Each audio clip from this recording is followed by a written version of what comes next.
ನಮಸ್ಕಾರ. ನಾನು ಸಬಾ ಹಕೀಂ. ಮನುಷ್ಯನಿಗೆ ಆಹಾರ, ಬಟ್ಟೆ, ಆಶ್ರಯ ಈ ಮೂರು ಇದ್ಬಿಟ್ರೆ ಕಣ್ತುಂಬ ನಿದ್ದೆ ಮಾಡ್ತಾರೆ, ಜೀವನ ಹಸನಾಗಿರುತ್ತೆ, ಆರಾಮಾಗಿರುತ್ತೆ. ಇದು ಮೂರು ಸಿಗದೇ ಇರುವಂತಹ ಸಾಕಷ್ಟು ಕುಟುಂಬಗಳನ್ನ, ಲಕ್ಷಾಂತರ ಜನರನ್ನ ನಮ್ಮ ಭಾರತ ದೇಶ ಈ 21ನೇ ಶತಮಾನದಲ್ಲೂ ಕೂಡ ನೋಡ್ತಾ ಇದೆ. ಇದನ್ನು ಅತಿ ಸೂಕ್ಷ್ಮವಾಗಿ ಕನ್ಸಿಡರ್ ಮಾಡಿರುವಂತಹ ಮತ್ತು ಗಮನಿಸಿರುವಂತಹ ಕರ್ನಾಟಕ ಸರ್ಕಾರ ಬಡವರಿಗೆ ಆಶ್ರಯ ಯೋಜನೆಯನ್ನ ಕಲ್ಪಿಸಿಕೊಡ್ತಾ ಇದೆ. ಟೋಟಲಿ 1,80,000 ಆಶ್ರಯ ಅಂದರೆ ಮನೆಗಳನ್ನು ನಿರ್ಮಾಣ ಮಾಡ್ತಾ ಇದೆ.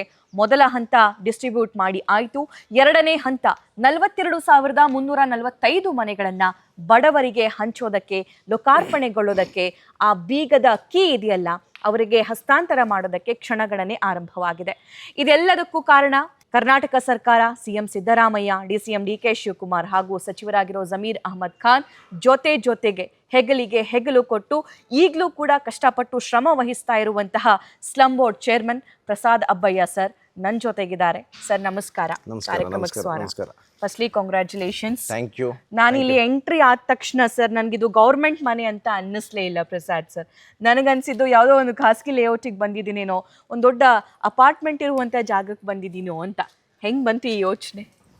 ಖಂಡಿತವಾಗಿ ಕೂಡ ಕರ್ನಾಟಕ ಸರ್ಕಾರದಿಂದ ಇದೊಂದು ಮಹತ್ತರವಾದಂಥ ಗೃಹ ಭಾಗ್ಯ ಕೊಡುವಂಥ ಯೋಜನೆ.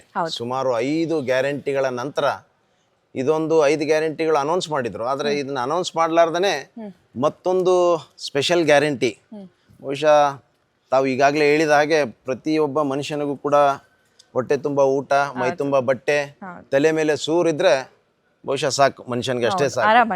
ಆ ನಿಟ್ಟಿನಲ್ಲಿ ಇವತ್ತು ಕರ್ನಾಟಕ ಸರ್ಕಾರ, ಸಿದ್ದರಾಮಯ್ಯವರ ಸರ್ಕಾರ, ಅವರ ಒಂದು ಚೀಫ್ ಮಿನಿಸ್ಟರ್ ಆಗಿ ಜೊತೆಗೆ ಡೆಪ್ಟಿ ಸಿ ಎಮ್ ಆದಂಥ ಡಿ ಕೆ ಶಿವಕುಮಾರ್ ಅವರು, ಅದರಲ್ಲಿ ಕೂಡ ವಿಶೇಷವಾದಂಥ ಈ ರಾಜ್ಯದ ಪ್ರಭಾವಿ ಮಂತ್ರಿಗಳು, ನಮ್ಮೆಲ್ಲರ ನೆಚ್ಚಿನ ನಾಯಕರು, ವಸತಿ ಸಚಿವರಾದಂಥ ಸನ್ಮಾನ್ಯ ಜಮೀರ್ ಅಹಮದ್ ಖಾನ್ ಅವರ ಒಂದು ದೂರದೃಷ್ಟಿಯಿಂದ ಬಹುಶಃ ಬಡವರ ಬಗ್ಗೆ ವಿಶೇಷವಾದಂಥ ಒಂದು ಕಾಳಜಿ, ಒಂದು ಬದ್ಧತೆ ಇರೋದರಿಂದ ಬಹುಶಃ ಇವತ್ತು ಏನು ಹಿಂದೆ ಸಿದ್ದರಾಮಯ್ಯ ಸರ್ಕಾರದಲ್ಲಿ 1,80,000 ಮನೆಗಳು ಎಲ್ಲೋ ಒಂದು ಕಡೆ ನೆನೆಗುಂದಿಗೆ ಬಿದ್ದಿತ್ತದು. ಹಿಂದೆ ಅವರು, ಯಾಕಂದರೆ ಸರ್ಕಾರ ನಮ್ಮದು ಕಂಟಿನ್ಯೂ ಆಗಲಿಲ್ಲ.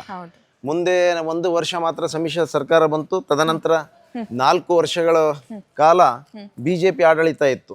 ಆ ಸಂದರ್ಭದಲ್ಲಿ ಇದನ್ನ ಮನೆಗಳು ಕಟ್ಟುವಂತ ಪ್ರಯತ್ನನೇ ಮಾಡಲಿಲ್ಲ.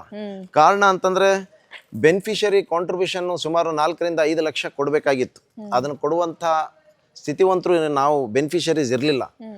ಆ ಸಂದರ್ಭದಾಗ ಬಹಳಷ್ಟು ಅವರ ಒಂದು ಬಡತನ, ಆರ್ಥಿಕ ವ್ಯವಸ್ಥೆ ಮತ್ತು ಅವರು ವಾಸಿಸುವಂಥ ಪ್ರದೇಶ ಇವನ್ನೆಲ್ಲ ಕೂಡ ನೋಡಿದಾಗ ಜಮೀರ್ ಅಹಮದ್ ಖಾನ್ ಅವರು ನಾನು ಏನಾದರೂ ಮಾಡಲೇಬೇಕು ಅಂತೇಳಿ ಹಠ ಹಿಡಿದು ಬಹಳಷ್ಟು ಬಾರಿ ಸಿ ಎಂ ಅವ್ರಿಗೆ ಕನ್ವಿನ್ಸ್ ಮಾಡಿ ಮತ್ತು FD ಕಡೆ ಕೂತ್ಕೊಂಡು ಸುಮಾರು 10 ಮೀಟಿಂಗ್ಸ್ಗಳನ್ನು ಮಾಡಿ ಕೊನೆಗೂ ಕೂಡ ವಿಶೇಷವಾಗಿ ಬೆನಿಫಿಷರಿ ಕಾಂಟ್ರಿಬ್ಯೂಷನ್ 4 ಲಕ್ಷನೂ ಕೂಡ ನಾವೇ ಕೊಡ್ತೀವಿ ಅನ್ನುವಂಥ ಮಹತ್ತರವಾದಂಥ ಘೋಷಣೆ ಮಾಡಲಿಕ್ಕೆ ಕಾರಣೀಭೂತರು ಯಾರಾದರೂ ಇದ್ದರೆ ಬಹುಶಃ ಅದು ನಮ್ಮ ಜಮೀರ್ ಅಹಮದ್ ಖಾನ್ ಸಾಹೇಬರು ಅಂತೇಳಿ.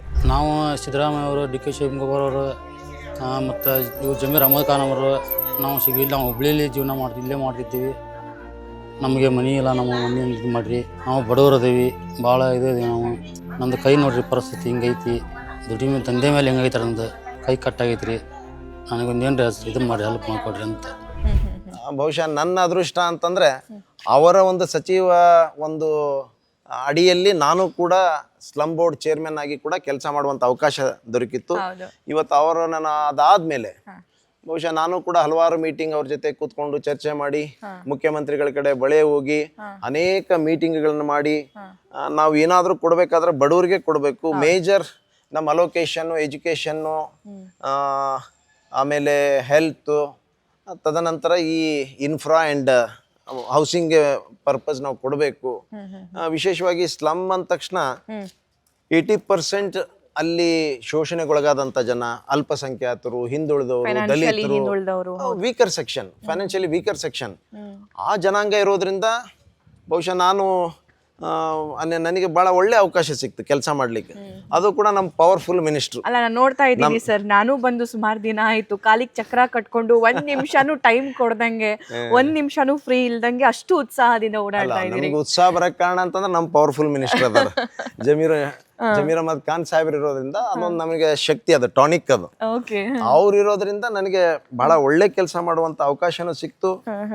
ಮುಖ್ಯಮಂತ್ರಿಗಳು ಅವರ ಒಂದು ದೂರದೃಷ್ಟಿ ಇಟ್ಕೊಂಡು ವಿಶೇಷವಾಗಿ ಅವರಿಗೆ ಬಡವರ ಬಗ್ಗೆ ವಿಶೇಷವಾದಂತ ಕಾಳಜಿ ಇರೋದ್ರಿಂದ ಬಹಳ ದೊಡ್ಡ ಬಜೆಟ್ ಅಲೋಕೇಶನ್ ಇವತ್ತು ಒಂದು, ಅದರಲ್ಲಿ ಕೂಡ ಸುಮಾರು 7,000 ಕೋಟಿ ವಿಶೇಷವಾದಂಥ ಹೌಸಿಂಗ್ ಪರ್ಪಸ್ ಅದನ್ನೇ ಅಡಿಷನಲ್ ಆಗಿ ಕೊಡುವಂಥ ಕೆಲಸ ಏನು ಮಾಡಿದ್ರು, ಆ ನಿಟ್ಟಿನಲ್ಲಿ ಇವತ್ತು ಈ ಮನೆಗಳೆಲ್ಲ ನಮಗೆ ಮತ್ತೆ ಟೇಕಪ್ ಆಗುವಂಥದ್ದು. ನಾನು ಚೇರ್ಮನ್ ಆದ ತಕ್ಷಣ ಸುಮಾರು 36,000 ಮನೆಗಳನ್ನು ಬೆಂಗಳೂರಿನಲ್ಲಿ ಫಸ್ಟ್ ಫೇಜ್ನಲ್ಲಿ ನಾವು ಇನಾಗ್ರೇಟ್ ಮಾಡಿದ್ವಿ. ಇದು 2ನೇ ಹಂತದಲ್ಲಿ 42,345 ಮನೆಗಳನ್ನು ಇನಾಗ್ರೇಷನ್ ಮಾಡ್ತಾ ಇದ್ವಿ. ಬಹಳ ಅದ್ಭುತವಾದಂಥ ಒಂದು ನನ್ನ ಒಂದು ಚೇರ್ಮನ್ ಅವಧಿಯಲ್ಲಿ ಇಂಥ ಅದ್ಭುತವಾದಂಥ ಕೆಲಸ ಮಾಡಿತು. ಸಾವಿರಾರು ಜನರಿಗೆ ತಲೆ ಮೇಲೆ ಸೂರು ಕೊಡುವಂಥ ಬಹಳ ಮಹತ್ತರವಾದಂಥ ಯೋಜನೆ ಬಹುಶಃ ನನಗೆ ಬಹಳ ತೃಪ್ತಿ ತಂದಿದೆ, ಸಂತಸ ತಂದಿದೆ.